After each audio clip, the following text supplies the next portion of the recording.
Earth's Last Days, The Invasion। अध्याय 21 पूछताछ। Van और रास्क धीरे धीरे गायब होती बस से दूर चले गए और शहर में गश्त लगाने के अपने काम पर लौट आए। उन्हें अपनी सवारी का इंतजार करना था ताकि उन्हें कोई ले जा सके। वे दोनों जानते थे कि इस बात की संभावना है कि वे दोनों मौके पर ही मारे जाएंगे क्योंकि उन्होंने अपने संचार उपकरण नष्ट कर दिए थे, लेकिन उन्हें उम्मीद थी कि ऐसा नहीं होगा। नीसा को उसका नियत साथी मिल गया था। उन्होंने अपने जैसे दो और लोगों को भी देखा, शैडिक और शेलिया को भी अपना साथी मिल गया था। सार्वजनिक पूछताछ उन सभी के लिए सबसे अच्छा परिणाम होगा। अगर यह निजी पूछताछ होती तो उनके वरिष्ठ अधिकारी उन्हें मारने का फैसला कर सकते थे ताकि इस तथ्य को छिपाया जा सके कि उनके साथी जीवित बचे मनुष्यों के बीच कहीं मौजूद हैं। रास्क चुपचाप अपने विचारों में डूबा हुआ था, एक शब्द भी नहीं बोल रहा था। वह धीरे धीरे वैन के साथ चल रहा था, अपने आसपास की चीजों पर ज्यादा ध्यान नहीं दे रहा था। वह इस बात को लेकर बहुत चिंतित था कि उसका साथी अभी जीवित है या नहीं। वैन ने अपने दोस्त और साथी सैनिक को गौर से देखा। तुम क्या सोच रहे हो? उसने पूछा। रास्क ने अपने विचारों को स्पष्ट करने के लिए थोड़ा सिर हिलाया। मुझे चिंता है कि हमने अपने साथियों को मार डाला है, उसने कहना शुरू किया। अगर हमने ऐसा नहीं किया तो मुझे डर है कि हमारे लोगों ने उनके साथ जो किया है उसके लिए वे हमसे नफरत करेंगे। वैन ने गहरी सांस ली। मुझे भी इस बात की चिंता है। हम बस यही कर सकते हैं कि उन्हें और ज्यादा तकलीफ से बचाएं, उसने धीमी आवाज में कहा। फिर कुछ पल रुककर, तुम्हें मेरे साथ वापस आने की जरूरत नहीं है। अगर जरूरत पड़ी तो मैं यह अकेले भी कर लूंगा। मुझे बस इतना पता है कि मुझे यह करना ही होगा। अगर हमारे साथी कहीं बाहर हैं तो यही उनके बचने का एकमात्र मौका है। उसके बाद वे चुपचाप गश्त करते रहे। कहने को कुछ नहीं बचा था। उनकी ड्यूटी लगभग खत्म हो चुकी थी और शटल उन्हें वापस ले जाने के लिए जल्द ही आ जाएगी। ऊपर से एक तेज सीटी की आवाज सुनाई दी। दोनों एलियंस ने ऊपर देखा। उनका शटल उन्हें लेने आ रहा था। वे चुपचाप उसे उतरते हुए देखते रहे। लंबा संकरा दरवाजा नीचे गिर गया, जिससे एक रैंप बन गया और उनका कमांडर बाहर निकला। हमें चिंता थी कि आपने अपनी चौकी छोड़ दी है, कमांडर ने उनसे कहा। उनके चेहरे पर तनाव था और आवाज सख्त थी। निजी नीसा कहा है। उन्होंने अचानक महसूस किया कि उनका एक साथी लापता है। वैन ने अपने कमांडर की ओर देखा। उसके चेहरे पर तनाव साफ झलक रहा था। वह जानता था कि उसके कहे शब्द या तो उन दोनों की जान ले लेंगे या फिर इस ग्रह पर उनके लोगों के आक्रमण का नतीजा बदल देंगे। नीसा को उसका नियत साथी मिल गया है। वह इस कस्बे से गुजर रहे एक छोटे समूह का हिस्सा था, उसने समझाया। हमारे कानून के अनुसार हम अपने लोगों के नियत साथियों को नुकसान नहीं पहुंचा सकते। हमें उन्हें जाने देना पड़ा। उनके साथ हमारे ही दो और लोग थे, वे भी अपने नियत साथियों के साथ थे, उसने आगे बताया। ऐसा लगता है कि मनुष्यों में भी हमारे नियत साथी हैं। कमांडर ने वैन और रास्क की ओर देखा। सदमे से उसकी आंखें चौड़ी हो गईं और उसका चेहरा पीला पड़ने लगा। तुमने हमारे जैसे 3 लोगों को उनके नियत साथी के साथ देखा, जो सभी इंसान थे? उसने यह सुनिश्चित करने के लिए पूछा कि उसने सही सुना है। जी सर, वैन और रास्क दोनों ने एक साथ कहा। बाकी 2 कौन थे? कमांडर ने सवाल किया। वैन ने फिर बात की, यह जानते हुए कि रास्क अपने साथी को जीवित ढूंढने की चिंता में इतना डूबा हुआ था कि वह जवाब नहीं दे पा रहा था। प्राइवेट शीला और सेकंड शादिक, उसने बताया। शादिक को उसका नियत साथी तब मिला जब वह अपनी टुकड़ी छोड़कर चला गया था, उससे पहले नहीं, उसने बीच में कहा, हालांकि उसे खुद नहीं पता था कि यह बात क्यों मायने रखती है। कमांडर, जिसका चेहरा अब भी पीला पड़ चुका था, दोनों सैनिकों के सामने चहलकदमी कर रहा था। रुकने से पहले उसने कई चक्कर लगाए। उसने दोनों सैनिकों की ओर देखा और शांत स्वर में कहा, तुम दोनों से सत्य परीक्षण के जरिए पूछताछ की जाएगी। जी सर, दोनों ने एक साथ कहा और मन ही मन उम्मीद कर रहे थे कि यह मुलाकात सार्वजनिक हो, निजी नहीं। वैन और रास्क को शटल में बिठाया गया, उनसे उनके ब्लास्टर छीन लिए गए। उनकी कलाई में हथकड़ी लगा दी गई ताकि वे भाग न सकें। यह स्पष्ट था कि उन्हें गिरफ्तार किया जा रहा था, शायद इसलिए कि उन्होंने उन मनुष्यों के समूह को नहीं मारा जिनके साथ नीसा चली गई थी। उन्हें यह एहसास हुआ। जैसे ही छोटा शटल मुख्य जहाज तक पहुंचा, उन्हें पूछताछ के लिए एक कोठरी में ले जाया गया। 3 घंटे बीत चुके थे कि एक गार्ड उन्हें लेने आया, उन्हें जबरदस्ती उनकी कोठरी से बाहर खींच लाया और जहाज के लंबे गलियारों से होते हुए ले गया। वे एक बड़े दरवाजे पर रुके जो एक विशाल सम्मेलन कक्ष में खुलता था। दीवार पर बड़े बड़े मॉनिटर लगे थे, सभी चालू थे। स्क्रीन पर बेड़े के कमांडर के साथ साथ बेड़े के प्रत्येक जहाज के कप्तान भी दिखाई दे रहे थे। उनके दस्ते का कमांडर दरवाजे के पास एक दीवार के सहारे खड़ा था और पूछताछ शुरू होने का इंतजार कर रहा था। एक चिकित्सा अधिकारी 2 इंजेक्शन पॉड हाथ में पकड़े हुए अंदर आया और कैदियों को सीरम का इंजेक्शन लगाने के आदेश का इंतजार कर रहा था। उसे इंतजार करना पड़ा ताकि सभी देखने वाले उन्हें इंजेक्शन लगाते हुए देख सकें। यह उस सच्चाई का प्रमाण था जो वे बोलने वाले थे। जहाज के कप्तान ने दोनों सैनिकों को देखा, फिर अपनी निगाहें सभी स्क्रीनों पर घुमाईं। गला साफ करते हुए उन्होंने बोलना शुरू किया, इन दोनों सैनिकों से सार्वजनिक पूछताछ की जाएगी क्योंकि उन्होंने गश्त के दौरान कस्बे से गुजर रहे मनुष्यों के एक समूह को जिंदा छोड़ दिया था। उन्होंने स्क्रीनों की ओर देखते हुए कहा।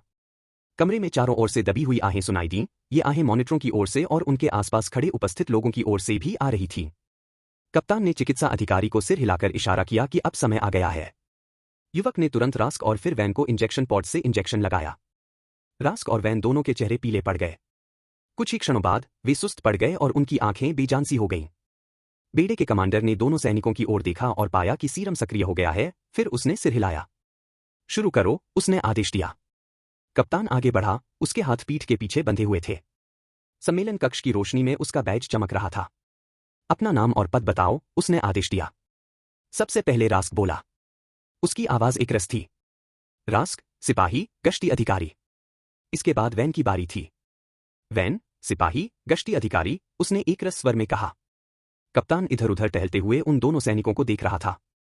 तुमने इंसानों को जिंदा क्यों रहने दिया? वैन ने सबसे पहले बात की। उन्होंने कहा, हमारी साथी नीसा, जो एक सिपाही और गश्ती अधिकारी हैं, ने उनके बीच अपने साथी को पाया। वह एक पुरुष था। हमारा कानून कहता है कि हमें अपने लोगों के साथियों या उनके प्रियजनों को नुकसान पहुंचाने की अनुमति नहीं है। कप्तान कुछ देर रुका, उसने जो सुना था उस पर प्रतिक्रिया न देने की कोशिश की। दांत भींचते हुए उसने पूछताछ जारी रखी। रास्क, उस समूह में कितने लोग थे? उसने पूछा। रास्क की आवाज शांत थी।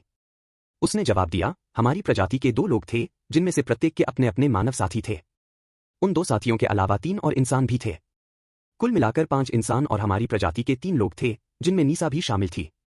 कमरे में चारों ओर से और भी सिसकियां सुनाई दी। मॉनिटरों से फुसफुसाहटें सुनाई दे रही थीं। कप्तान ने सवाल पूछना जारी रखा।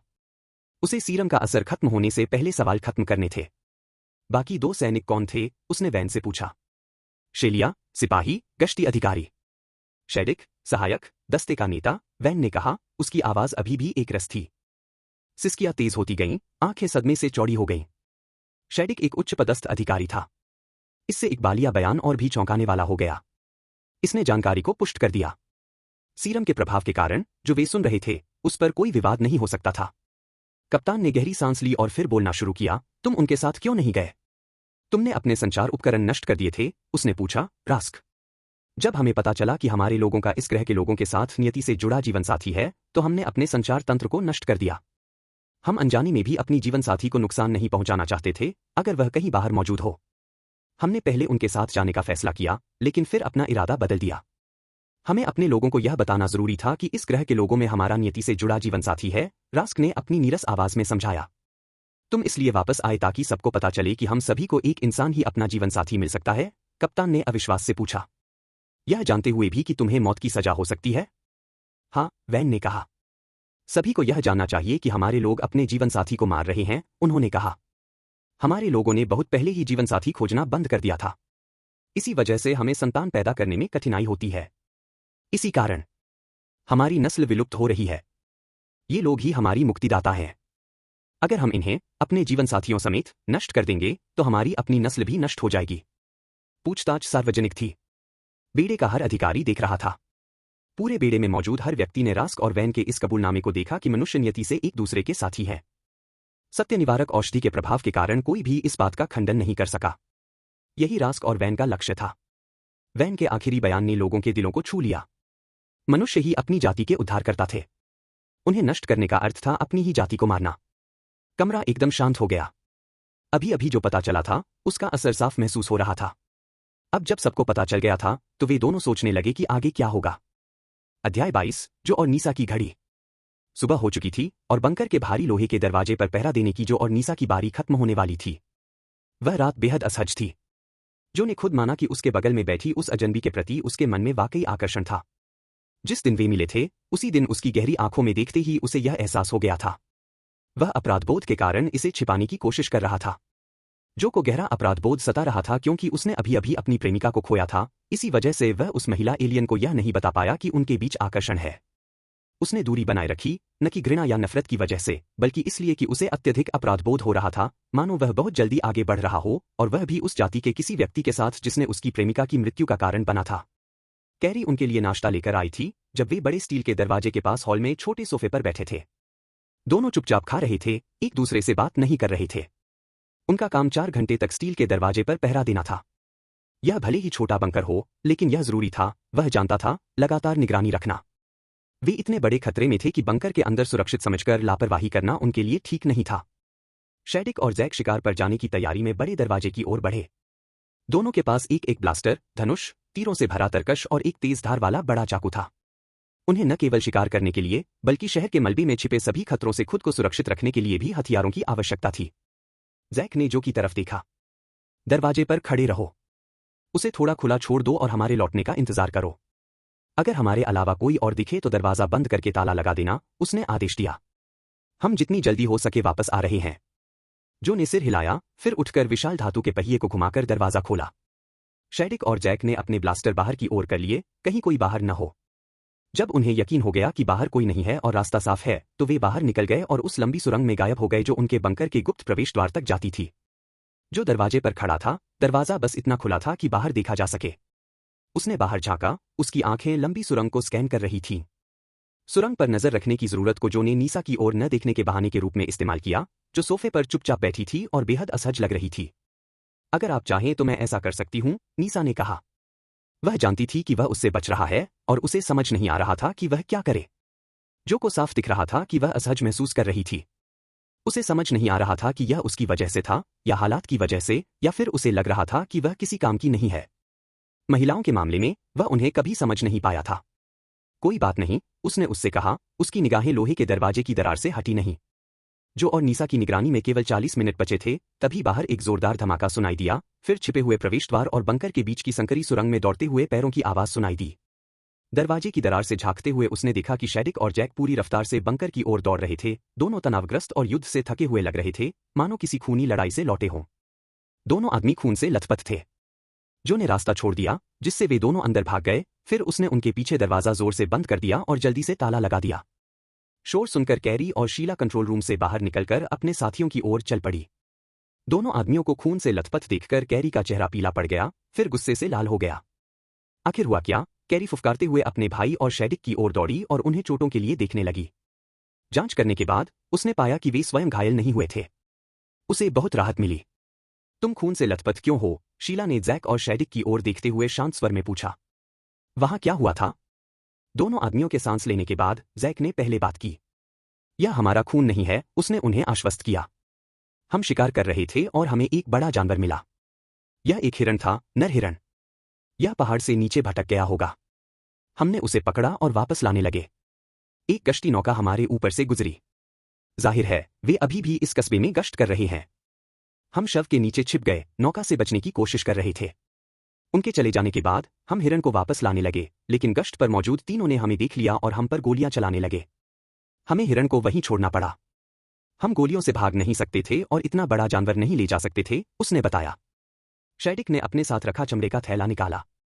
उसने कंधे उचकाए और फिर हल्की सी मुस्कान के साथ बोला, ये अभी भी हमारे पास हैं। उसने आगे बताया, हम वापस लौट रहे थे तभी हमें हिरण दिखाई दिया। हम ऐसे मौके को कैसे छोड़ सकते थे? कैरी ने चमड़े के थैले के अंदर देखा, उसमें 6 बड़े खरगोश और 2 पूरी तरह से विकसित हंस थे। नीसा ने शादिक की ओर देखा। चिंता से उसका चेहरा पीला पड़ गया था। क्या वे तुम्हारा पीछा करते हुए यहां तक आए? उसने पूछा।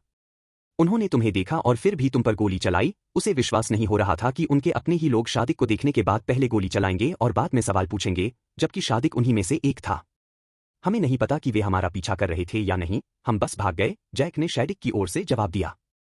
हाँ, उन्होंने मुझे देख लिया था, शैडिक ने उससे कहा। फिर भी उन्होंने हम पर गोली चलाई। तुम्हारे दोनों साथियों को सीरम का इंजेक्शन लगाया गया होगा और उनकी पूछताछ से पता चला कि मैं वहां मौजूद था। मैं बस यही अनुमान लगा सकता हूं कि मैं वांछित लोगों की सूची में शामिल हूं। उन्हें देखते ही गोली मारने का आदेश मिला होगा। कैरी ने एक गहरी सांस ली। वह विषय बदलना चाहती थी। शैडिक के खतरे में होने की खबर सुनकर वह बेचैन हो गई थी। खैर, मुझे बहुत दुख है कि तुम हिरण को वापस नहीं ला पाए, लेकिन मुझे खुशी है कि तुम दोनों ठीक हो, कैरी ने उनसे कहा और शैडिक को चूमने के लिए आगे झुकी, जिसे शैडिक ने हल्की मुस्कान के साथ स्वीकार किया। शेलिया ने भी जैक के साथ ऐसा ही किया। जाओ, तुम दोनों साफ सफाई करो, कैरी ने आदेश दिया। तुम दोनों ने बहुत गंदगी फैला रखी है। लेकिन जल्दी करो, कहीं ऐसा न हो कि गश्ती दल तुम्हारा पीछा करते हुए यहां तक पहुंच जाए। कैरी के आदेश पर दोनों आदमी सफाई करने के लिए वापस चले गए। कैरी और शीला ने जेमी और एलिस को एक ब्लास्टर दिया। जो और नीसा ने पहले ही अपना ब्लास्टर कसकर पकड़ रखा था। वे सभी चुपचाप दरवाजे पर खड़े होकर देख रहे थे और कान लगा रहे थे, उनके चेहरे पर डर और उत्सुकता साफ झलक रही थी। वे इस बात का कोई संकेत मिलने का इंतजार कर रहे थे कि गश्ती दल जैक और शैडिक का पीछा करते हुए बंकर तक तो नहीं पहुंच गया है। 5 मिनट बाद जैक और शैडिक वापस आ गए। वे नहा धोकर साफ कपड़े पहन चुके थे। गश्ती दल के गार्डों के बंकर में घुसने की कोशिश करने की स्थिति में बचाव के लिए उन दोनों के पास एक ब्लास्टर तैयार था। बंकर के बाहर अचानक एक तेज आवाज सुनाई दी। उसके बाद दरवाजे पर जोरदार धमाका हुआ, फिर एक संचार रेडियो के बजने की आवाज आई। उसमें से कर्कश आवाज आई, फिर रेडियो से एक आवाज सुनाई दी। बंकर में मौजूद सभी लोग चुपचाप दरवाजे से टिके रहे और रेडियो पर गश्ती दल के पहरेदारों से हो रही बातचीत सुनने की कोशिश करते रहे। आवाज थोड़ी धीमी थी, लेकिन फिर भी वे समझ पा रहे थे कि क्या कहा जा रहा है। सभी गश्ती दल को तत्काल जहाज पर वापस लौटने का आदेश दिया जाता है। सभी गश्ती दल को तत्काल जहाज पर वापस लौटने का आदेश दिया जाता है, रेडियो पर आवाज ने आदेश दिया। एक हताश आवाज सुनाई दी, यह गश्ती दल के एक गार्ड की थी। हमारे पास कुछ लोग बच गए हैं, महोदय। वे भाग निकले, लेकिन फंसे हुए हैं, महोदय, गश्ती दल के एक गार्ड ने अपने रेडियो पर बताया। रेडियो पर आवाज में झुंझलाहट थी। उन्हें छोड़ दो, तुरंत जहाज पर लौट आओ, आवाज ने आदेश दिया। तुम्हें आदेश दिया गया है, उसका पालन करो। कुछ देर तक सन्नाटा छाया रहा, इतना सन्नाटा कि यह पता चल सके कि गश्ती दल सुरंग से निकल चुका था और संभवतः ग्रह से आने वाला उनका शटल भी छूट गया था। उनके वापस आने से पहले हमें वह मांस ले लेना चाहिए, शैडिक ने कहा। हमें इसकी इतनी सख्त जरूरत है कि इसे छोड़ना संभव नहीं है। जैक ने सिर हिलाया, फिर दरवाजा खोला। सभी ने बाहर झांककर यह सुनिश्चित किया कि कस्बे की गश्ती टीम सचमुच चली गई है। सुरंग में देखने पर उनका कोई निशान नहीं मिला। जैक ने जो की ओर मुड़कर कहा, पहले की तरह ही इसे थोड़ा खुला छोड़ देना। अगर हमारे अलावा कोई और दिखे तो इसे बंद कर देना। जैक ने यह कहते हुए शैडिक के साथ बंकर से बाहर निकलकर सुरंग की ओर दौड़ लगाई। उन्हें गश्ती दल के लौटने से पहले या किसी और के मिलने से पहले अपना मांस लेना था। 30 मिनट बाद शैडिक और जैक सुरंग से नीचे आए। उनके साथ एक बड़ा हिरण था जिसे पहले ही साफ कर दिया गया था। बंकर में प्रवेश करते ही दोनों के चेहरे पर मुस्कान आ गई। जैक मुस्कुराते हुए बोला, हम किसी और के हाथ लगने से पहले ही वापस यहां पहुंच गए। हमारे पास बहुत सारा ताजा मांस है। जो ने शैडिक की ओर देखा, उसके चेहरे पर तनाव था। क्या तुम्हें लगता है कि गश्ती दल वापस आएगा? उसने शैडिक से पूछा। शैडिक गंभीर हो गया। वे वापस आएंगे, इसमें कोई शक नहीं है। मुझे नहीं पता कि उन्होंने किसी को बताया है कि हम कहां फंसे हुए हैं। अगर उन्होंने नहीं बताया तो हम उनसे निपट सकते हैं। अगर उन्होंने बता दिया है तो हमें एक लंबी और कठिन लड़ाई लड़नी पड़ेगी। अध्याय 23, बेड़े के कमांडर का आदेश। कस्बे के सभी गश्ती दल एक सख्त पंक्ति में खड़े हो गए, बेड़े के कमांडर के संबोधन की प्रतीक्षा कर रहे थे। उनमें वे 3 अधिकारी भी शामिल थे जिन्हें भूमिगत बंकर में छिपे उस व्यक्ति और गद्दार को छोड़कर जाना पड़ा था। तीनों गश्ती अधिकारी क्रोधित थे। वे इसलिए आग बबूला थे क्योंकि वे उन 2 व्यक्तियों को मार नहीं सके थे जिनका उन्होंने पीछा करते हुए गुप्त सुरंग तक पीछा किया था। उन दोनों में से एक व्यक्ति उनके समुदाय का गद्दार था जिसने मनुष्यों का साथ दिया था। उसे भी उसी तरह मरना चाहिए जैसे उस मनुष्य को जिसका उसने साथ दिया था। बड़ी स्क्रीन अचानक चालू हो गई जिस पर उनके बेड़े के कमांडर की तस्वीर दिखाई दे रही थी। छोटी स्क्रीनों पर प्रत्येक पर एक जहाज का कप्तान था। उनके पीछे उनके अधिकारी दिखाई दे रहे थे। एक स्क्रीन पर उनके ही 2 साथी कैदी दिखाए गए थे जिनसे वे सार्वजनिक रूप से पूछताछ करने की तैयारी कर रहे थे। कैदी की तस्वीर वाली स्क्रीन पर उन्होंने देखा कि एक चिकित्सा अधिकारी 2 इंजेक्शन पॉड लिए कमरे में प्रवेश कर रहा है। वह उनके पास आकर रुक गया और स्थिर खड़ा रहा। उसने दोनों इंजेक्शन पॉड अपने हाथों में कसकर पकड़ रखे थे और दोनों कैदियों को सीरम का इंजेक्शन लगाने के आदेश की प्रतीक्षा कर रहा था। एक स्क्रीन पर वे जहाज के कप्तान को दोनों सैनिकों के बीच देखते हुए, फिर अपने पीछे लगी सभी स्क्रीनों पर नजर घुमाते हुए देख सकते थे। उन्होंने बोलना शुरू किया और वहां मौजूद सभी लोगों को संबोधित किया। इन दोनों सैनिकों से सार्वजनिक रूप से पूछताछ की जाएगी क्योंकि उन्होंने गश्त के दौरान कस्बे से गुजरते हुए देखे गए मनुष्यों के एक समूह को जीवित छोड़ दिया था। कप्तान ने अपने पीछे लगी स्क्रीन की ओर देखते हुए कहा। गश्ती दस्तों की तंग कतारों के बीच और उनके सामने लगे मॉनिटरों से भी खामोश आहें सुनाई दे रही थी। उन्हें आदेश था कि उन्हें जड़ से खत्म कर दें, दया न दिखाएं। सभी लोग 2 कैदियों के साथ स्क्रीन पर नजरें गड़ाए बैठे थे। कैदी कुर्सी पर बंधे बैठे थे और पूछताछ का इंतजार कर रहे थे। दोनों का चेहरा पीला पड़ गया था, उनकी काली आंखों में डर साफ झलक रहा था। उनके कप्तान ने चिकित्सा अधिकारी को इशारा किया, जिसने तुरंत दोनों कैदियों को इंजेक्शन लगा दिए। कैदियों के चेहरे पीले पड़ गए, फिर ढीले पड़ गए, उनकी आंखें बेजान सी हो गईं। जब सीरम का पूरा असर हो गया, तो बेड़े के कमांडर ने कैदी के जहाज के कप्तान को आदेश दिया, शुरू करो। स्क्रीन पर कप्तान कैदियों की ओर बढ़ते हुए दिखाई दिए। उन्होंने आदेश दिया, अपना नाम और पद बताओ। रास्क, सिपाही, गश्ती अधिकारी, पहले कैदी ने कहा, उसकी आवाज एक रस थी। वैन, सिपाही, गश्ती अधिकारी, दूसरे कैदी ने कहा, उसकी आवाज भी एक रस थी। वे सभी स्क्रीन पर देख रहे थे, तभी कैदियों का कप्तान उनके सामने टहलते हुए उन्हें ध्यान से देख रहा था। तुमने इंसानों को जिंदा क्यों रहने दिया?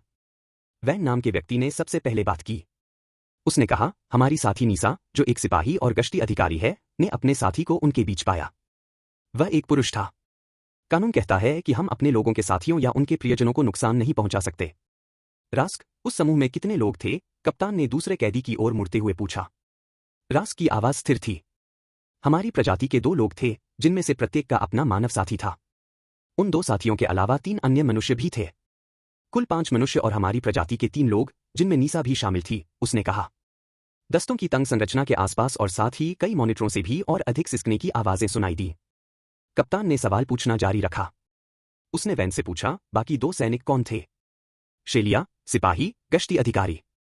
शेरिक, सहायक, दस्ते का नेता, वह कहता है, उसकी आवाज अभी भी एक रस है। उनके आसपास सिसकियों की आवाजें तेज हो गईं। यह सुनकर कि समूह में एक उच्च पदस्थ अधिकारी भी शामिल था, वहां मौजूद सभी लोग चौंक गए। कप्तान ने पूछताछ जारी रखी, लोगों की सिसकियों को अनसुना करते हुए। तुम उनके साथ क्यों नहीं गए? तुमने अपने संचार उपकरण नष्ट कर दिए थे, उसने रास्क से पूछा। जब हमें पता चला कि हमारे लोगों का इस ग्रह के लोगों के साथ नियति से जुड़ा जीवन साथी है, तो हमने अपने संचार तंत्र को नष्ट कर दिया। हम नहीं चाहते थे कि अगर हमारा जीवन साथी कहीं बाहर हो तो हम उसे गलती से भी नुकसान पहुंचाएं।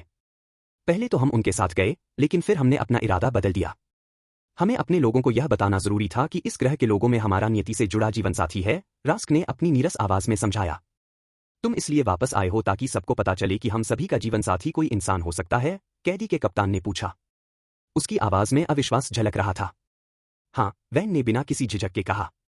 सभी को यह जानना जरूरी है कि हमारे लोग ही हमारे नियति से विमुख साथियों की हत्या कर रहे हैं, उन्होंने कहा। कैदियों को दिखाने वाली स्क्रीन काली हो गई, जिससे यह संकेत मिला कि पूछताछ समाप्त हो गई थी। सबसे बड़ी स्क्रीन पर बेड़े के कमांडर को स्क्रीन की दीवार पर नजरें गड़ाए हुए देखा गया। उनकी निगाहें हर कप्तान से मिली। मौजूदा हालात को देखते हुए अगली कार्रवाई तय होने तक गश्त रोक दी गई है। जैसा कि आप सबने देखा है, उन्होंने सच कहा। सच बोलने वाले सीरम के इस्तेमाल में झूठ बोलना नामुमकिन है। 1 घंटे में हम नए आदेशों के लिए फिर मिलेंगे, बेड़े के कमांडर ने स्क्रीन पर देखते हुए कहा। उनका जबड़ा कसा हुआ था और आंखें सिकुड़ी हुई थीं। 1 घंटे बाद गश्ती दल अपने नए आदेश प्राप्त करने के लिए अपनी अपनी कतारों में वापस लौट आए। सभी के व्यवस्थित हो जाने के बाद वे बेड़े के कमांडर के मुख्य स्क्रीन पर दिखाई देने की धैर्यपूर्वक प्रतीक्षा करने लगे। बड़ी स्क्रीन अचानक चालू हो गई। कुछ ही देर बाद बेड़े के जहाजों के कप्तानों के मॉनिटर भी चालू हो गए। सभी बेड़े के कमांडर के बोलने का इंतजार कर रहे थे। अपना गला साफ करते हुए फ्लीट कमांडर ने अपने सामने लगे मॉनिटरों को स्कैन किया। उनकी निगाहें प्रत्येक कप्तान पर टिक गईं। नियति से जुड़े साथी दुर्लभ होते हैं। अगर हमारे साथी इस ग्रह के लोगों में शामिल हैं, तो मैं उनकी हत्या को जायज नहीं ठहरा सकता, फ्लीट कमांडर ने कहना शुरू किया। हमें एक नए घर की जरूरत थी। हमें वह यहां मिल गया। लगता है हमें हमले से पहले थोड़ा इंतजार करना चाहिए था, शायद आक्रमण करने से पहले लोगों के बारे में जानकारी जुटा लेनी चाहिए थी। यह स्पष्ट है कि जिस तरह से हमने इस ग्रह पर आक्रमण किया है, उससे हमारे साथियों के लिए हम पर भरोसा करना मुश्किल हो जाएगा। अब आप इस ग्रह के मनुष्यों का शिकार या हत्या नहीं करेंगे।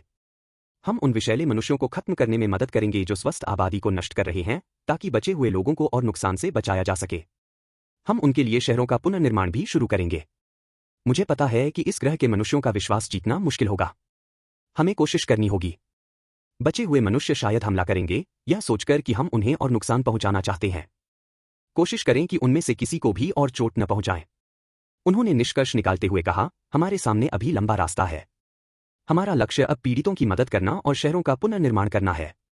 फ्लीट कमांडर के द्वितीय अधिकारी ने स्क्रीन पर आकर कहा, सभी टुकड़ियों को नए आदेश दिए जाएंगे और साथ ही उन्हें यथासंभव सुरक्षित रूप से लागू करने का प्रशिक्षण भी दिया जाएगा। आपके पर्यवेक्षक यथाशीघ्र ये आदेश जारी करेंगे। आप सभी को छुट्टी दी जाती है, द्वितीय अधिकारी ने अपनी बात समाप्त की।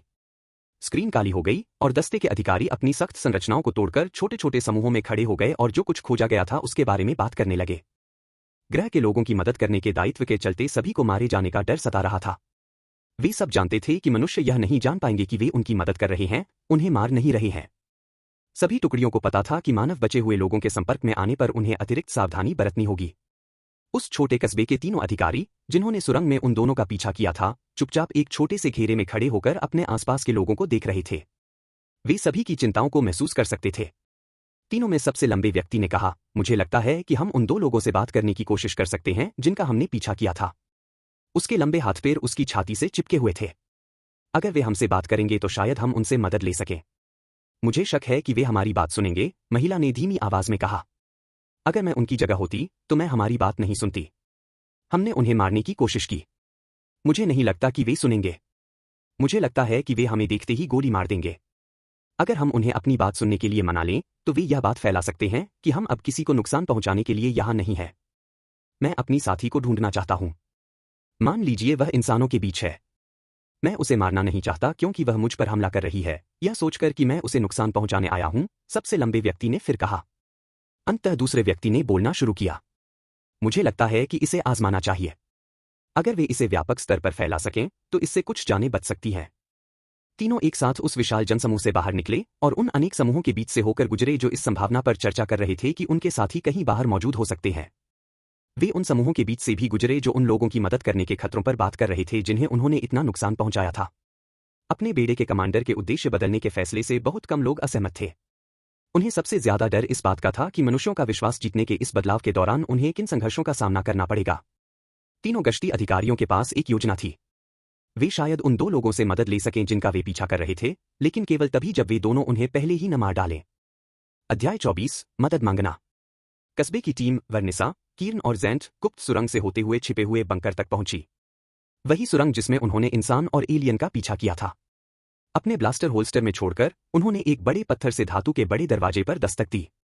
वे अंदर मौजूद दोनों आदमियों के लिए खतरा नहीं बनना चाहते थे। बंकर में जोरदार धमाके की आवाज गूंजी। जैक और शीला दरवाजे पर पहरा दे रहे थे जबकि बाकी सब अपने कमरों में थे। 3 दिन पहले जब जैक और शैडिक को कस्बे की गश्ती टीम ने बंकर में खदेड़ दिया था, तब से वे बारी बारी से पहरा दे रहे थे। तेज धमाकों की गूंज फिर सुनाई दी। जैक और शीला ने एक दूसरे की तरफ देखा। जैक ने शीला से फुसफुसाते हुए कहा, सबको जगा दो। उसने सिर हिलाया, फिर शीला बंकर में मौजूद बाकी 6 लोगों को जगाने के लिए उस गलियारे में चली गई। कुछ ही देर बाद शीला वापस लौटी और बाकी सभी लोग उसके पीछे पीछे अपने अपने हथियार तैयार करके खड़े थे। जैक और शैडिक दरवाजे की ओर झुककर सुनने लगे। यह तरीका काम नहीं करेगा। वे हमसे बात नहीं करेंगे, दरवाजे के दूसरी तरफ से एक पुरुष की आवाज ने निराशा व्यक्त करते हुए कहा। हमें कोशिश करनी होगी, एक और आवाज ने विनती भरे लहजे में जवाब दिया। बंकर में फिर से धमाकों की गूंज सुनाई दी, फिर सन्नाटा छा गया। दरवाजे के दूसरी तरफ से उन्हें एक धीमी सी गुर्राहट सुनाई दी। हम किसी को नुकसान नहीं पहुंचाएंगे, एक महिला की आवाज आई। मैं वर्निसा हूं, मेरे साथ ज़ेंट और कीर्न है। हमें अपने जैसे किसी से बात करनी है, उसने विनती की। हमें आपकी मदद चाहिए। जैक ने शैडिक की ओर देखा। तभी शैडिक ने दरवाजे के बाहर से आवाज दी। मैं आप लोगों की किस तरह मदद कर सकता हूं? उसने सीधे सीधे पूछा। मुझे बच्चों को न मारने के लिए राजद्रोह के आरोप में गिरफ्तार किया गया है। दरवाजे के दूसरी तरफ से सिसकने की आवाज आई। आप शैडिक हैं? सेकंड स्क्वाड लीडर, एक पुरुष की आवाज ने हैरानी से जवाब दिया। तुम क्या चाहते हो? शैडिक ने थोड़ी झुंझलाहट भरी आवाज में पूछा। तुमने 3 दिन पहले हमें जान से मारने की कोशिश की थी। उसके बाद तुम मदद क्यों मांग रहे हो? एक और पुरुष की आवाज सुनाई दी। मैं ज़ेंट हूं। उस दिन हम नए आदेश प्राप्त करने के लिए अपने जहाज पर लौटे। 2 निजी गश्ती अधिकारियों से सार्वजनिक रूप से पूछताछ की गई। अब हम जानते हैं कि हमारे नियत साथी इस ग्रह के मनुष्यों में से हैं। आपको अपना साथी मिल गया है। हमारे लोगों में और भी लोग हैं जिन्हें अपना साथी मिल गया है। हमें नए आदेश दिए गए हैं। हमें मनुष्यों की मदद करनी है और उन्हें विषैले पदार्थों से बचाना है। हमें विषैले पदार्थों का शिकार करना है और हम जल्द ही शहरों का पुनर्निर्माण करेंगे। शैडिक ने ज़ेंट के भाषण में दखल देते हुए कहा, हम उन्हें ज़ॉम्बी कहते हैं। पूछताछ में शामिल 2 लोग कौन थे? वैन और रास्क, ज़ेंट की आवाज सुनाई दी। जैक ने दोनों नामों को पहचानते हुए आह भरी और दरवाजा खोलने के लिए भारी पहिया घुमाया। अगर तुम में से किसी ने भी कुछ करने की कोशिश की, तो हम तुम्हें मार डालेंगे, जैक ने बड़ा धातु का दरवाजा खोलने से ठीक पहले कहा। प्रवेश द्वार पर 3 परग्रही खड़े थे। उनके ब्लास्टर सुरक्षित रूप से उनके होल्स्टर में रखे थे और उनके हाथ ऊपर उठे हुए थे, जो सार्वभौमिक कोई नुकसान नहीं पहुंचाने का इरादा का संकेत था। अंदर आओ, शैडिक ने कहा। उसने अपना ब्लास्टर तीनों सैनिकों की ओर तान रखा था। तीनों परग्रही प्राणी, वर्निसा, ज़ेंट और कीर्न ने सिर हिलाया और धीरे धीरे निर्देशों का पालन करते हुए बंकर में प्रवेश किया। शैडिक उन्हें बेस के कंट्रोल रूम में ले गया जबकि जैक ने धातु के सुरक्षा दरवाजे को दोबारा बंद करके ताला लगा दिया। अंदर घुसने के बाद नए आने वालों को एक सोफे पर एक साथ बैठाया गया और उनके हथियार छीन लिए गए। कैरी अंदर आई और शैडिक के बगल में खड़ी हो गई। शैडिक ने झुककर उसे धीरे से चूमा। सोफे पर बैठी यह सब देख रही महिला के मुंह से हल्की सी आह निकली। इसके बाद शीला अंदर आई और जैक के साथ खड़ी हो गई, जबकि जैक और शैडिक तीनों गश्ती दल के जवानों को गुस्से से घूर रहे थे। जैक ने शीला को धीरे से चूमा और फिर उसकी कमर में एक हाथ डाल दिया। इसके बाद जेमी और एलिस आए और दूसरे सोफे पर साथ बैठ गए। एलिस जेमी की गोद में बैठी थी। जो और नीसा सबसे आखिर में आए। वे एक दूसरे सोफे पर साथ बैठ गए। जो ने नीसा को चूमा तो नहीं, लेकिन सोफे पर बैठे तीनों लोगों को घूरते हुए उसने नीसा का हाथ हल्के से पकड़ लिया। वर्निसा नाम की महिला ने सभी जोड़ों को देखा। यह सच है। मुझे पता था कि यह ट्रुथ सीरम की वजह से है, लेकिन इसे अपनी आंखों से देखना बिल्कुल अलग अनुभव है, उसने मुस्कुराते हुए कहा। मैं अपना जीवनसाथी ढूंढने के लिए बेताब हूं। अगर तुमने उसे मार ही दिया है तो ऐसा करना मुश्किल है। जेमी ने उस पर तीखा प्रहार किया, जिससे वह अपनी गोद की ओर देखने लगी। उसके चेहरे पर शर्मिंदगी झलक रही थी। जैक ने तीनों एलियंस की ओर देखा। तुम मदद मांगना चाहते हो? मांगो, उसने कठोर स्वर में कहा। मैं कीर्न हूं, उनमें से एक पुरुष बोला। हमें आदेश मिले हैं, लेकिन हम जानते हैं कि मनुष्य उन पर विश्वास नहीं करेंगे। हमें उम्मीद है कि आप यह बात फैलाकर हमारी मदद करेंगे कि हम अब मनुष्यों की मदद कर रहे हैं। हमारे बेड़े के कमांडर नहीं चाहते कि हम अपने नियति के साथियों को नुकसान पहुंचाए। आप में से कई लोगों के लिए शायद अब बहुत देर हो चुकी है, जैक ने शांत भाव से कहा। आपके लोगों ने पूरी धरती को तबाह कर दिया। हमारी आबादी लगभग न के बराबर है। ज़ेंट ने गहरी सांस ली, क्योंकि वह जानता था कि जैक सच कह रहा है। हमें डर है कि बचे हुए लोगों की मदद करने की कोशिश में वे हम पर हमला कर देंगे। यह एक खतरनाक स्थिति है। वे सब हमें दुश्मन समझते हैं। नए आदेशों के साथ हालात बदल गए हैं। हमें उनके साथ एकजुट होना है। हमें उन ज़ॉम्बी से लड़ना है, जैसा कि आप उन्हें कहते हैं, और जरूरतमंदों की मदद करनी है। हमारे लोग शहरों का पुनर्निर्माण करेंगे। क्योंकि हमारी नियति के साथी यहां हैं, सब कुछ बदल गया है, जेंट ने समझाया। उसकी आवाज में विनती थी। वर्निसा ने सिर हिलाया। हम और जाने जाने से रोकने की कोशिश कर रहे हैं। हम आत्मरक्षा में गलती से अपने ही साथियों को नहीं मारना चाहते, क्योंकि वे हम पर भरोसा नहीं करते, इसलिए वे हम पर हमला करते हैं, उसने आगे कहा। शैडिक उनकी बात समझ गया। उसने शांत भाव से कहा, हम कुछ नहीं कर सकते। हम सिर्फ इस बंकर में मौजूद लोगों को जानते हैं। एलिस ने कठोर स्वर में कहा, अगर आप सबने हमारे शहरों और संचार व्यवस्था को नष्ट न किया होता, तो आप इसे टेलीविजन और इंटरनेट पर प्रसारित कर सकते थे। सब कुछ तबाह हो गया है, और हम में से अधिकतर लोग मर चुके हैं, उसने जहर भरे स्वर में कहा। आपको कोई और रास्ता ढूंढना ही होगा। कुछ मिनटों तक सन्नाटा छाया रहा, फिर कीर ने बोलना शुरू किया। अगर हमें इसे प्रसारित करने का कोई तरीका मिल जाए, तो क्या आपके जोड़े इसमें शामिल होने के लिए सहमत होंगे ताकि सभी को समझ आ सके कि स्थिति बदल गई है? तुम्हारा क्या मतलब है? जेमी ने कीन को घूरते हुए पूछा। मैं समझ गई, कैरी बोली। वे चाहते हैं कि हम इस बात का प्रचार करें कि हम एलियन मानव जोड़े हैं। अगर हम गठबंधन दिखाते हैं, तो शायद इससे यह साबित हो जाए कि अब कोई खतरा नहीं है, उसने कहा। या मैं गलत हूं? उसने कीर्न से पूछा। कीर्न ने सिर हिलाया। आप सही हैं। शैडिक ने तीनों सैनिकों की ओर देखा। हमारी जगह गुप्त रखना। हम नहीं चाहते कि कोई यहां आए, उसने शांत स्वर में कहा। हम आपस में चर्चा करके फैसला करेंगे। अगर तुम इस इलाके के गश्ती दल हो, तो हम तुम्हें ढूंढ निकालेंगे। दोबारा यहां मत आना। हम नहीं चाहते कि कोई तुम्हारा पीछा करे। तीनों सैनिकों ने सिर हिलाया। धन्यवाद, वर्निसा ने मुस्कुराते हुए कहा। शैडिक और जैक तीनों सैनिकों को बंकर से बाहर ले गए, फिर उन्हें उनके ब्लास्टर लौटा दिए और उनके बाहर निकलने के बाद स्टील के दरवाजे को बंद करके ताला लगा दिया और सुरंग से होते हुए बाहर चले गए। उनके जाने के बाद शैडिक और जैक नियंत्रण कक्ष में वापस चले गए जहां बाकी लोग उनका इंतजार कर रहे थे। तुम क्या सोचते हो? जैक ने अपने दोस्तों की ओर देखते हुए पूछा। उसकी नजर कमरे में मौजूद सभी एलियंस और इंसानों पर पड़ी। अगर उन्होंने वैन और रास्क से सार्वजनिक रूप से पूछताछ की है, तो मुझे लगता है कि हालात बदल गए हैं। मुझे नहीं लगता कि वे तीनों झूठ बोल रहे थे। मुझे लगता है यह बेकार है, जेमी ने जैक की बात काटते हुए कहा। उसके लहजे में घृणा साफ झलक रही थी। कोई इस पर विश्वास नहीं करेगा। सब इसे जाल समझेंगे। मुझे भी लगता है यह जाल है। एलिस हंस पड़ी और जेमी का साथ दिया। उनका यहां आना शायद हमें यहां से निकालने का जाल है। वे शायद बस यह देखना चाहते थे कि हम में से कितने लोग यहां हैं, ताकि उन्हें पता चल सके कि हमें मारने के लिए क्या लाना है। कैरी ने एलिस की ओर देखा, उसकी आंखें कठोर थीं। मुझे लगता है मेरा भाई सही कह रहा है। मुझे लगता है हालात बदल गए हैं। मुझे यह भी लगता है कि अगर इससे जानें बचती हैं, तो यह जोखिम उठाने लायक है। चाहे यह एक जाल ही क्यों न हो, उसने एलिस से ठंडे स्वर में कहा। हमारे कार्यों से तय होगा कि यह युद्ध जारी रहेगा या हम लोगों को दिखा पाएंगे कि अब हमें लड़ने की जरूरत नहीं है। हमारा निर्णय इस युद्ध का परिणाम बदल सकता है। यह इसे बेहतर बना सकता है। जैक ने जेमी और एलिस को गौर से देखा, फिर अपनी बहन की ओर देखा।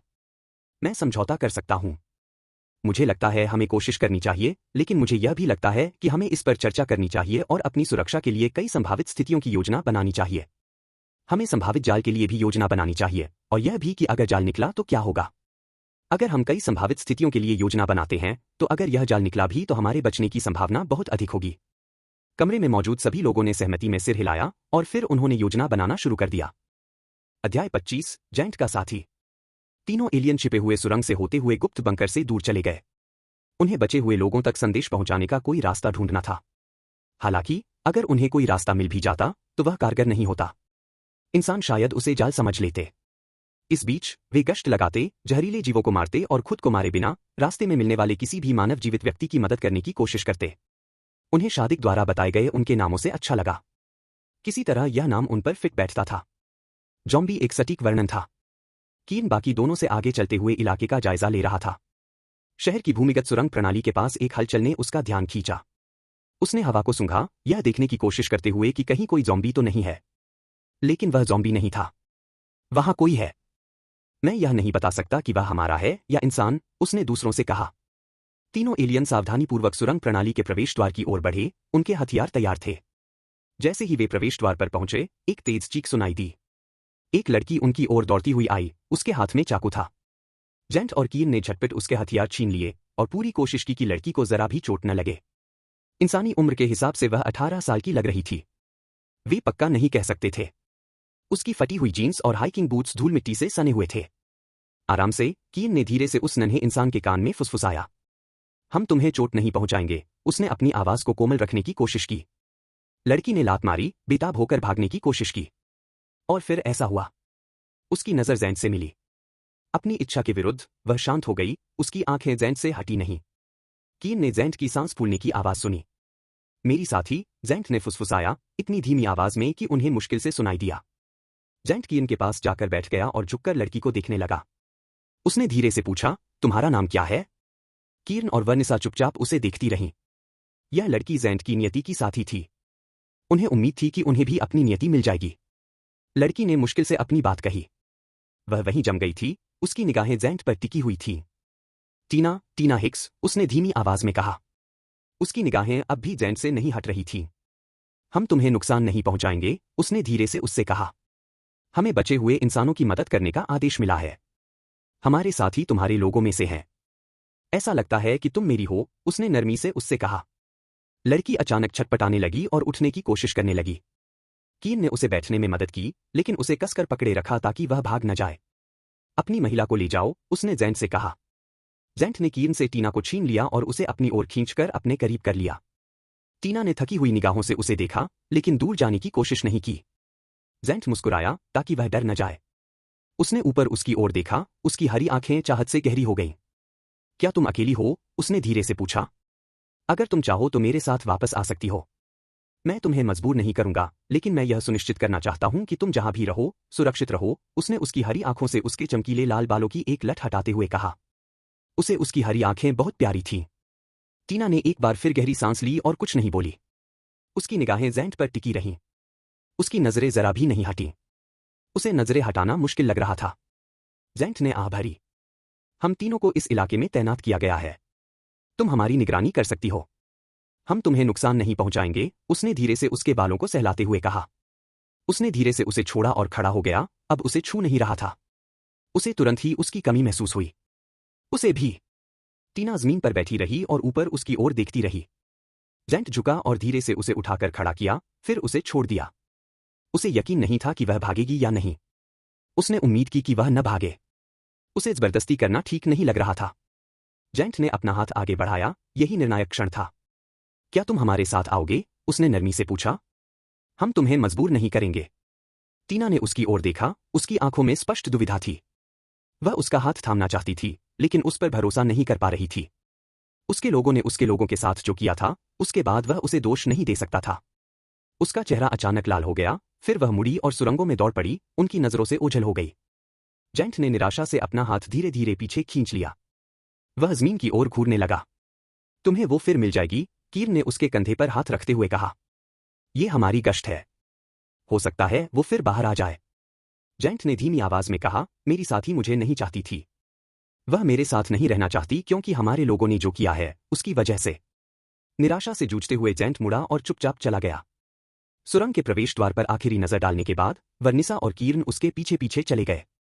टीना हिक्स अंधेरे में खड़ी होकर तीनों परग्रहियों को देख रही थी। वह मुख्य रूप से उस पर नजर रख रही थी जिसने उसे अपनी नियति की साथी बताया था। उसने इसे देखा। उसने इसे महसूस किया। यह झूठ नहीं था।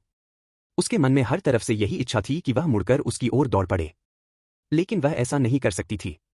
उसे दूसरों की रक्षा करनी थी। वह लंबा, खूबसूरत परग्रही शायद उसका नियत साथी हो, लेकिन वह इस बात की गारंटी नहीं दे सकती थी कि वह या अन्य लोग उसकी रक्षा में आने वालों की मदद करेंगे। उन्होंने उसे बताया था कि यह इलाका उसका गश्ती क्षेत्र है। वह दूर से उस पर नजर रख सकती थी और तय कर सकती थी कि क्या वह दूसरों की रक्षा करने के लिए उस पर भरोसा कर सकती है। दूसरों की जान दांव पर लगी थी, इसलिए वह पूरी तरह आश्वस्त हुए बिना भरोसा नहीं कर सकती थी। उन्होंने उससे कहा था कि वे बचे हुए लोगों की मदद कर रहे हैं। उसे यकीन नहीं था कि यह कितना सच है।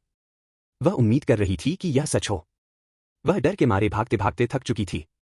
उसे उन ज़ॉम्बी जैसी चीजों, एलियंस और दूसरे बचे हुए लोगों से सावधान रहना पड़ता था जो उसका सब कुछ छीनना चाहते थे। उसके पास ज्यादा कुछ नहीं था, लेकिन वे हथियार लेकर आए थे और उसका सब कुछ छीनना चाहते थे। रसद मिलना बहुत मुश्किल था। अपने साथी की निराशा देखकर उसके भीतर कुछ ऐसा हुआ कि वह भड़क उठी। वह बाकी दोनों को पीछे छोड़ते हुए उसकी ओर दौड़ी और उससे कुछ ही फीट की दूरी पर रुक गई। मैं अकेली नहीं हूं, उसने पुकारते हुए उससे कहा। मुझे दूसरों की रक्षा करनी है। जेंट अचानक रुक गया और धीरे धीरे उसकी ओर मुड़ा। उसने शांत स्वर में उससे कहा, हमें अपने नियत साथी को ही नहीं, बल्कि हर उस व्यक्ति की रक्षा करनी है जिसे हम पाते हैं। यहीं रुको, उसने उससे कहा और फिर सुरंग में वापस भाग गई। जेंट, कीर्न और वर्निसा ने लगभग 20 मिनट तक इंतजार किया, जिसके बाद टीना दोबारा सामने आई। उसके पीछे कई और लोग थे, सभी बेहद डरे हुए लग रहे थे। उनमें वयस्क और बच्चे दोनों मौजूद थे। भोजन की कमी के कारण वे सभी दुबले-पतले हो गए थे, मानो हड्डियों का ढांचा मात्र रह गए हों। जेंट ने कुल 13 लोगों की गिनती की। अपनी कलाई ऊपर उठाते हुए उसने अपने संचार उपकरण में कहा, हमें 13 लोगों के एक समूह के लिए भोजन और आपूर्ति से भरा एक शटल चाहिए। उनमें से एक मेरी नियति साथी है। उसने यह सुनिश्चित करते हुए कहा कि वे समझ सकें कि वह उनकी मदद करने के लिए इतना आगे क्यों जा रहा है। उसे अपनी नियति साथी को अपने लोगों के भरोसे छोड़ने में भी पूरी तरह से विश्वास नहीं था। लगभग 20 मिनट बाद एक शटल बस आई। पूरा समूह उससे दूरी बनाए रखा, टीना भी, क्योंकि वह अपने साथ वालों को छोड़ना नहीं चाहती थी। शटल उतरी और शटल का बड़ा दरवाजा खुल गया। एक होवर डिवाइस पर लदे बक्से जमीन पर तैरने लगे। यह एक होवर डेक था। कई एलियंस होवर डेक से बक्से उतारने लगे और उन्हें जमीन पर रखने लगे। शटल से आए एक एलियन ने समूह पर नजर डाली। उसने जेंट से पूछा, तुम्हारा नियति साथी कौन है? जेंट गर्व से मुस्कुराए बिना नहीं रह सका। उसने टीना की ओर इशारा किया, जिसके चमकीले लाल बाल धूप में चमक रहे थे। उस परदेसी ने उसे झुककर प्रणाम किया। आपसे मिलकर अच्छा लगा। जब हमें पता चला कि हमारे साथी आपके लोगों में से हैं, तो हम में से कई लोग संशय में थे। इसे अपनी आंखों से देखना बिल्कुल अलग अनुभव है। इससे हमें उम्मीद मिलती है। शटल में मौजूद अन्य चालक दल के सदस्य शटल के चौड़े दरवाजे से बाहर झांक रहे थे और जेंट की नियति साथी को देख रहे थे। वे सभी भी इसे अपनी आंखों से देखना चाहते थे। उन्होंने जो सुना था वह सच होने के लिए बहुत अच्छा लग रहा था। चालक दल के एक सदस्य ने खुले दरवाजे से अपना सिर बाहर निकाला और शटल के अंदर से चिल्लाया, प्राइवेट जेंट, क्या तुम्हारा साथी तुम्हारे साथ वापस आ रहा है? नहीं, महोदय, वह अपने लोगों के साथ रहना चाहती है। वह उनकी जिम्मेदार है, उसने अधिकारी से कहा। अधिकारी ने सिर हिलाया, फिर अंदर चला गया और नजरों से ओझल हो गया। होवर डेक से सभी बक्से उतारने के बाद शटल का दरवाजा बंद हो गया और शटल वापस आकाश में ऊपर की ओर उड़ गई और आंखों से ओझल हो गई। जेंट, कीर्न और वर्निसा ने छोटे मानव समूह को बक्सों को वापस सुरंगों में ले जाने में मदद की। वहां पहुंचकर उन्होंने यह सुनिश्चित किया कि जरूरत पड़ने पर वे लुटेरों या ज़ॉम्बियों को बाहर रखने के लिए अवरोधों को बंद और ताला लगा सके। मैं कल तुम्हारे लिए एक संचार उपकरण लाऊंगा। मुझे पहले ही मांग लेना चाहिए था। तुम्हें मुझसे संपर्क करने की जरूरत है, जेंट ने अपनी साथी से कहा। उसने धीरे से उसके लाल बालों की एक लट उसकी आंखों से हटाई और फिर मुड़कर चला गया। वह और भी कुछ करना चाहता था, लेकिन वह उसे समय देना चाहता था ताकि वह सहज हो सके।